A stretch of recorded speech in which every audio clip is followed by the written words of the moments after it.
Assalamu alaikum. Welcome back to Sufi Essence with Hammad Syed. Part 7.45. Surah Al-A'raf, The Heights. Beloved seekers of divine wisdom, we stand now at a point of profound and transcendental revelation in the sacred narrative of Surah Al-A'raf. We have just explored the chilling and powerful reality of human ingratitude, as depicted in the story of Adam and Eve and their descendants who, after being granted a profound blessing, chose to attribute partners to their Creator. The lesson was clear and uncompromising. The greatest form of spiritual corruption is to deny the exclusive oneness of Allah.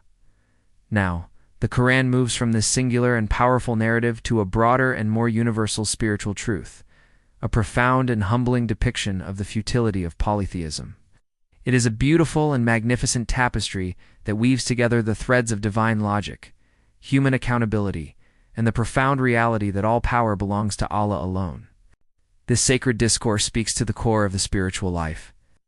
It is an exploration of the profound concept that the worship of anything other than the one true Allah is a profound spiritual folly, a state of spiritual blindness that leads to a profound spiritual loss. The verses reveal that the false deities that people worship can neither create nor benefit or harm, and they are not even able to aid themselves. The narrative provides a timeless lesson for every believer. Our spiritual journey is a journey of purifying our hearts from all forms of polytheism and living a life that is in a constant state of worship and submission to the one true Allah. The glorious Quran states, Kanzul Iman, Quran, Al-A'raf, The Heights. 7-191. Do they associate with him those who create nothing while they are created? This verse, beloved listeners, is a profound and concise statement of divine logic. The Quran asks a powerful and a humbling rhetorical question that is meant to awaken a person from their spiritual slumber. Do they associate with him those who create nothing while they are created? This is a profound and a timeless spiritual truth. The false deities that people worship, whether they are idols, saints, or prophets, are created beings. They have no power to create, and they are in a state of complete dependence on their Creator. To associate these created beings with the Creator is a profound and a spiritual folly. This is a profound and a humbling reminder for all of us. A person's ultimate purpose is to live a life that is in a constant state of worship and submission to the one true God, the one who creates all things and is not created. The Prophet, peace be upon him, taught about the immense consequences of polytheism. It is narrated in Sahih al-Bukhari Hadith, number 6930, that the Prophet, peace be upon him, said, "The greatest of sins in the sight of Allah is to attribute a partner to him while he is your Creator." This hadith beautifully illustrates the gravity of polytheism. It is a profound spiritual crime that is the greatest of all sins, for it is a direct act of spiritual rebellion against the one true God, the most compassionate and the most merciful. Kanzul Iman, Quran, Al-A'raf, The Heights.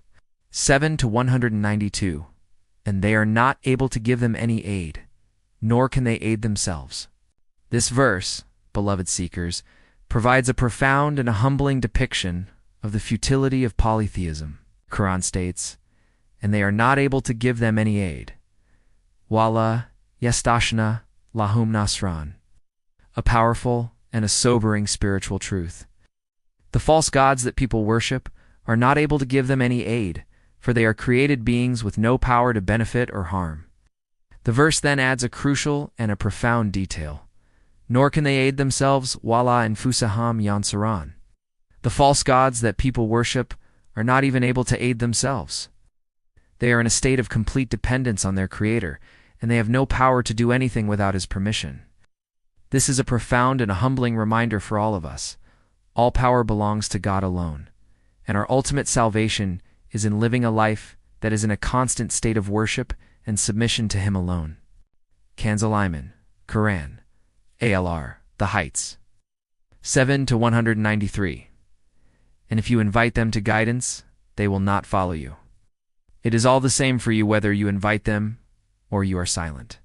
This verse, beloved seekers, provides a profound and a humbling depiction of the spiritual state of those who are in a state of polytheism. The Quran states, and if you invite them to guidance, they will not follow you. Wah. Intatuham ila al-huda la yatabayuk, a profound and a timeless spiritual reality. The people who are in a state of polytheism are in a state of profound spiritual blindness, and no matter how much you try to guide them, they will not follow you. The verse then adds a crucial and a sobering detail. It is all the same for you, whether you invite them or you are silent. This is a profound and a humbling reminder that our ultimate purpose is to give the message, and it is Allah who guides. We are not responsible for their guidance. We are only responsible for conveying the message. The Prophet, peace be upon him, taught about the importance of giving the message. It is narrated in Sahih al-Bukhari Hadith, number 3461, that the Prophet, peace be upon him, said, "Convey for me even a single verse." This hadith beautifully illustrates the importance of giving the message. Our ultimate purpose is to convey the divine word, and it is Allah who guides. Kanzul Iman Quran, Allah, Arf the Heights, 7-194. Indeed, those whom you call upon besides Allah are servants like you. So call upon them and let them respond to you, if you should be truthful. This verse, beloved seekers, provides a powerful and a humbling rhetorical question that is meant to awaken a person from their spiritual slumber. The Quran says, "Indeed, those whom you call upon besides Allah are servants like you. Inaladina taduna min duni, Allahu ibadun amthalukum," a profound and a timeless spiritual truth. The false deities that people worship, whether they are idols, saints, or prophets, are all servants of Allah. They have no power to benefit or harm, and they are in a state of complete dependence on their Creator. The Quran then commands the polytheists to call upon their false gods, and if they are able to respond, then they should be truthful in their claim. This is a powerful and a humbling reminder that all power belongs to God alone, and our ultimate salvation is in living a life that is in a constant state of worship and submission to Him alone. Kanzul Iman, Quran, Al-A'raf, The Heights, 7-195. Do they have feet with which they walk? Or do they have hands with which they hold? Or do they have eyes with which they see? Or do they have ears with which they hear? Say, call your partners and then conspire against me and give me no respite. This verse, beloved seekers, provides a powerful and a humbling depiction of the idols. The Quran asks a series of profound and a humbling rhetorical questions that are meant to awaken a person from their spiritual slumber. The Quran asks, do they have feet with which they walk? Or do they have hands with which they hold? Or do they have eyes with which they see? Or do they have ears with which they hear? These questions are meant to highlight the futility of worshipping idols. They are inanimate objects that have no power to benefit or harm. They have no feet to walk, no hands to hold, no eyes to see, and no ears to hear. The Quran then commands the Prophet, peace be upon him, to challenge the polytheists to call upon their partners and to conspire against him, and they will not be able to harm him. This is a profound and a timeless reminder that all power belongs to God alone. The Prophet, peace be upon him, taught about the importance of God's power. It is narrated in Sahih al-Bukhari Hadith number 7380 that the Prophet, peace be upon him, said, "If a person seeks protection from God, Allah will protect him." This hadith beautifully illustrates the importance of seeking protection from God alone. Our ultimate purpose is to seek protection from God alone, for He is the only one who has the power to benefit or harm. Quran, Al-A'raf, The Heights, 7-196. Indeed, my protector is God, who has sent down the book, and He protects the righteous. This verse, beloved seekers, provides a profound and beautiful conclusion to the discussion of the Prophet's truthfulness and his profound humility. The Quran says, indeed, my protector is God, who has sent down the book Ina Walaya, Aladi Natsala, Al-Kitaba, a profound and a timeless spiritual truth. The Prophet's ultimate protector is God, and his ultimate purpose is to convey the divine message. The verse then adds a crucial and a beautiful detail, and he protects the righteous. Wahuwa, Yatawala, al-Salehin. This is a profound and a timeless reminder that God protects those who are righteous, those who live a life that is in a constant state of worship and submission to Him. Kanzul Iman, Quran, Al-A'raf, The Heights, IV-197. And those whom you call upon besides Him are not able to aid you, nor can they aid themselves. This verse, beloved seekers, is a profound and a powerful repetition of the futility of polytheism. The Quran states, "And those whom you call upon besides him are not able to aid you, nor can they aid themselves." This is a profound and a timeless spiritual truth.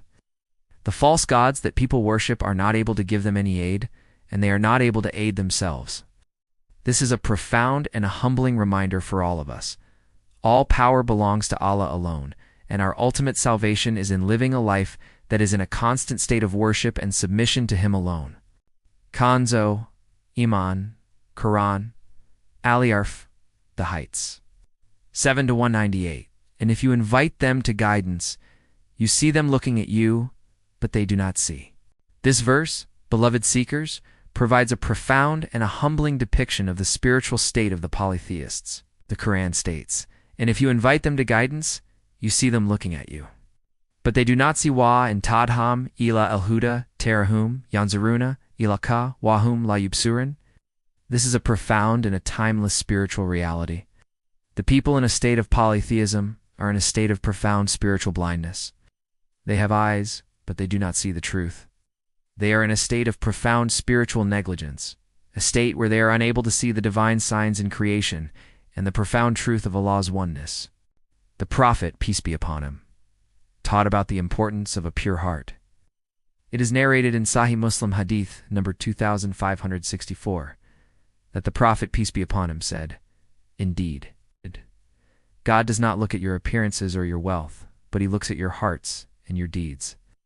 This hadith beautifully illustrates the importance of a pure heart. A person who has a pure heart will be able to see the truth, while a person who has a corrupt heart will be in a state of spiritual blindness, even if they have perfect physical eyesight. Beloved listeners, the narrative of this part of Surah Al-A'raf is a timeless and universal lesson for every human being. It reminds us that our spiritual journey is a journey of purifying our hearts from all forms of polytheism and living a life that is in a constant state of worship and submission to the one true God. It teaches us that our ultimate salvation is in living a life that is in a constant state of remembrance of God's oneness, a life that is filled with humility and gratitude. O Allah, who is the most compassionate and the most merciful, we seek refuge in you from the spiritual diseases of spiritual blindness and polytheism. Purify our hearts from the love of this fleeting world and grant us a pure heart and a grateful soul, Allah, who is the ultimate source of all knowledge. Grant us the strength to live a life that is in a constant state of remembrance and submission to your oneness. O Allah, make us of those who are among the successful in this world and the hereafter. May Allah illuminate your heart and mind with the light of this divine knowledge. May your efforts be a source of immense reward, and may you be granted the highest stations of paradise. May the peace and blessings of God always be upon you and your loved ones. May He grant you unwavering steadfastness on the path of truth, and may your work be a testament to His magnificent names, the most compassionate and the most merciful.